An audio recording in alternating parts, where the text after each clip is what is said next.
Okay friends, once again welcome to the YouTube channel UKPSC Guru में आपका बहुत बहुत स्वागत है। आज की वीडियो में हम जानेंगे आर्टिकल 133 में क्या बताया गया। Appellate jurisdiction of Supreme Court in appeals from High Courts in regard to civil matters. यानी सिविल मैटर्स में हाई कोर्ट में कोई सुनवाई होती है तो सुप्रीम कोर्ट में जो हम अपील करते हैं उसके बारे में बताया गया।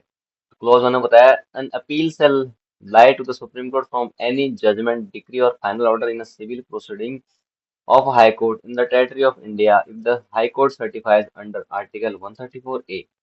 यानी कोई भी अपील सुप्रीम कोर्ट के पास किस केस में जजमेंट, डिक्री या फाइनल ऑर्डर है कोई सिविल प्रोसीडिंग्स में जो कि हाई कोर्ट में हुई है और भारत के क्षेत्र में हुई है, ऐसी प्रोसीडिंग्स में अगर हाई कोर्ट सर्टिफाई कर देता है आर्टिकल 134A के तहत, यह सर्टिफिकेट देता है हाई कोर्ट। पहला क्या है, that the case involve a substantial question of law of general importance. यानी जनरल इंपॉर्टेंस का कोई ऐसा क्वेश्चन अराइज हुआ है, यानी कोई ऐसा जो जजमेंट, डिक्री और ऑर्डर दिया गया है जिसमें क्या है कोई प्रश्न उठ रहे हैं, जो ओपिनियन है उसमें कुछ बदलाव किया जा सकता है सुप्रीम कोर्ट तक जाए अगर वो। दूसरा क्या है, that in the opinion of the High Court the said question needs to be decided by the Supreme Court. और हाई कोर्ट ऐसा समझते हैं कि जो भी क्वेश्चन अराइज हुआ है वो सुप्रीम कोर्ट डिसाइड करेगा। इन दोनों ही केसेस में क्या है, अपील सुप्रीम कोर्ट के पास जाएगी। हिंदी में देखते हैं, भारत के राज्य क्षेत्र में किसी उच्च न्यायालय की सिविल कार्रवाई में दिए गए किसी निर्णय, डिक्री या अंतिम आदेश की अपील उच्चतम न्यायालय में होगी यदि उच्च न्यायालय अनुच्छेद 134 क के अधीन प्रमाणित कर देता है कि उस मामले में विधि का व्यापक महत्व, कोई सारवान प्रश्न अंतर्वलित है, और दूसरा क्या है, उच्च न्यायालय की राय में उस प्रश्न का उच्चतम न्यायालय द्वारा विनिश्चय आवश्यक है। इन दोनों ही केसेस में हाईकोर्ट एक सर्टिफिकेट जारी करेगी, प्रमाणित करेगी अनुच्छेद 134 क के तहत, और उच्चतम न्यायालय में वो अपील की जाएगी।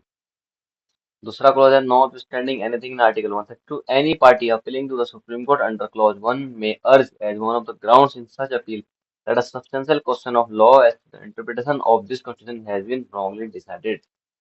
यानी भारतीय संविधान की व्याख्या के संबंध में कोई गलत फैसला दिया गया है और उस फैसले में सुधार की गुंजाइश है तो वो क्या है, सुप्रीम कोर्ट के पास जाएगा। अनुच्छेद 132 में किसी बात की होती है उच्चतम न्यायालय में खंड 1 के अधीन अपील करने वाला कोई पक्षकार ऐसी अपील के आधारों में यह आधार ही बना सकेगा कि इस संविधान के निर्वचन के बारे में विधि के किसी सारवान प्रश्न का निश्चय गलत किया गया।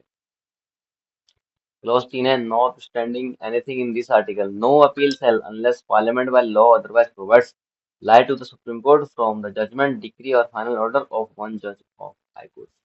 यानी क्या है कि कोई भी अपील के लिए कानून कौन बनाएंगे, पार्लियामेंट बनाएगी बाय लॉ। वो डिटरमाइन करेगी कि जो भी अपील है हाई कोर्ट के जज के द्वारा जो जजमेंट, डिक्री या फाइनल ऑर्डर दिया गया है वह सुप्रीम कोर्ट तक जाएगा या नहीं। इस अनुच्छेद में किसी बात यह होती है उच्च न्यायालय के एक न्यायाधीश के निर्णय, डिक्री या अंतिम आदेश की अपील उच्चतम न्यायालय में तब तक नहीं होगी, उच्चतम न्यायालय में तब तक अपील नहीं होगी हाई कोर्ट के एक जज है तो उसने जो सुनवाई की है, जब तक संसद विधि द्वारा अन्यथा उपबंध ना करे। जब तक संसद नियम नहीं बनाएगी, उच्च न्यायालय के एक न्यायाधीश के निर्णय, डिक्री या अंतिम आदेश की अपील उच्चतम न्यायालय में नहीं होगी। यहाँ वीडियो के समाप्त। यूकेपीएससी में बने